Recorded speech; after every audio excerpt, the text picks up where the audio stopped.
nominations. So I'm going to go through this. Now, last year when I did this, the Adam Swart 4 first-round draft picks, which netted him a 5th place finish, was second on my list. I felt, that's a lot of first-round draft picks to not have pan out. Yes, still had a really great season, had an off week in the first round of the playoffs. Those things happen. I thought for sure Jeff was a shoo-in with tanking it the last week of the season. We had a shot for the playoffs. However, people thought otherwise, so my rankings don't mean much. But I put them on there just, of course, for entertainment purposes. We're going to start off bottomless honorable mention. Something happened this year that I don't think we've ever seen happen before and may not ever happen again. In back-to-back weeks, weeks 2 and 3, Matt lost by 70 points. 70-plus points in each week. That's right, back-to-back 70-point losses. Now, of course, really, he can't get the Diesem. Number one, he avenged both of those losses. Number two, the dude is 9 and 3 and on his way to the playoffs. All right, so number 10 is actually a combo platter, both involving Matt, again, both involving kickers. First and foremost, Matt drafted a kicker that got cut, and then a few weeks later picked up a kicker whose game was postponed due to COVID, making him spend yet another $1. Number 9 on the list, Le'Veon Bell for a 6th-round pick. I know it wasn't necessarily your 6th-round pick, Adam Swart, but it was still a 6th-round pick for 25 points and a player who really isn't doing much. Number 8, Adam Swart again. You kept Kenny Golladay over Aaron Jones. Kenny Golladay is 50-some points on the season. Actually, take that back, 40-some points. Aaron Jones is up near 120. Might have been a slightly different year had you not done that. And we'll see. We're not done with you quite yet, Mr. Swart, because, of course, most weeks it is why Adam Swart deserves a Diesem Award this week. All right, number 7 on my list, Eric. And maybe you could argue this should be higher, but I know your thought is you've got someone for the long term.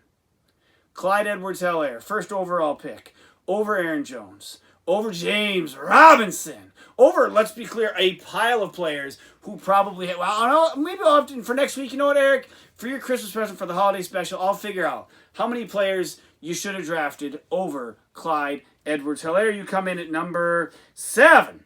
Number 6 on the list. Swart, we're back at you. Cam Akers drafted in the 2nd round. All right, so you kept Golladay over Aaron Jones. That was definitely a mistake. You gave up a 6th-round pick for Le'Veon Bell. Definitely a mistake. Cam Akers in the 2nd round? I'm starting to see maybe why this season didn't pan out the way you had hoped. I know you said you've kept him on your roster all year for a reason because maybe he's going to be a rookie keeper, but I don't think you're giving up a 2nd-round pick for Cam Akers. Number 5 on the list, a trade I've talked about a lot since it happened. The Michael Gallup, Christian Kirk trade, just a reminder. Salty got Michael Gallup and a 10th-round pick, and he gave up Christian Kirk and a 4th-round pick. Kirk to date, since the trade, 85 points. Gallup, 52 points. Whoops. Whoops-a-daisy. Number 4 on our list, John. I knew we'd get there eventually, John. Come on, you always find yourself on this list. John, you carried an open roster spot all the way up until week 8. You had a whole open spot, and you had Gunnar Olszewski on your team as well, when some would consider that an open spot. 2, I know he's a Beaver. We are Beaver all. However, he wasn't doing much to help you when the points they needed to become to call. I don't know. I tried to rhyme that. So, John, open roster spot through 8 weeks, which may have eventually led to you scoring 41 points in a game that you claim to have been trying. 41 points, the new record low for the league since we went to the new scoring system with flex players and the such. 41 points. In a game where routinely we see people over 100 on a weekly basis. John scored 41 points. That is number 3. Number 2 on this list, and let's be clear, number 2, number 1 are all going to be somewhat interchangeable. Number 2, Sid season. Sid, you spent the most money in the FTFL this year. You have the 3rd lowest points scored against you, yet you aren't going to make the playoffs. You continually sit Ryan Tannehill in favor of other players, trying to play the matchups. And I maybe see a little bit of that, but some of that, no. And including this last week. And yes, you somehow, were proved correct, but nobody, and I repeat, nobody should ever be starting Mitchell Trubisky, especially someone who calls himself the king of the FTFL. Sid Hagen, you are back, baby. Back to not making the playoffs. You might have been the GM of the decade, but that was last decade. That ain't this decade. Moving on. Your season, for as much as you put into it, really didn't pan out. And another person whose season really didn't pan out, Adam Swart. Now, Adam Swart, if you remember, he won the Diesem Award last year, and we recently received footage that seemed peculiar, and I'm not entirely sure who sent it, as it was labeled anonymous. But I'm going to go ahead and play that now and just show you what we recently found out about Adam Swart and his Diesem Award.